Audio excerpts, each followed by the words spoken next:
تفلی هەڤیا ناوچەیە ڕۆژهەڵاتێ دێرا زۆرێ دنابەرە هۆزە عەگێدات و هێزن سووریا دیموکراتیک دا دیسان کەت ڕۆژەوێ شێخی هۆزە عەگێدات لە ڕۆژهەڵاتێ دێرا زۆرێ ئیبراهیم الهفل دە ڤیدیۆیەکێدا لەگەڵ چەکدارên xwe gef li hêzên Sûriya Demokratîk Hesedê xwar got di rojên bê de dê êrişî baregehên Hesedê li navçeyê bikin.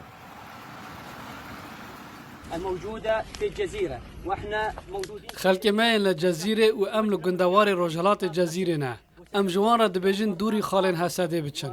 Em ê bi qehremaniya çekdarên xwe derbên dijwar û hesinîn li Hesedê bidin. Lewra em ji sivîlan dixwazin ji baregehên Hesedê dûr bikevin û danistandinê li gel wan nekin. السيطرة على مركز الكوماندوس في بلدة ذيبان الله أكبر ولله الحمد. Ji aliyekî din ve Hifil xelkê Rojhilatê dêra zorê agehdar kirin ku di dema bê de navçeyê ji destê Hesedê derdixînin û bi xwe wê birêve dibin. في الأيام القادمة سنستلم المنطقة وسنديرها. Di rojên bê de navçeyê bi dest xwe vetînin û wê birêve bibin. Em vê peyamê cara dayî bo hozên xwe dişînin. Divê ji rêzên Hesedê vekişin heta em hejmareke zêdetir ji dest xwe nedin. أكثر مما خسرناها.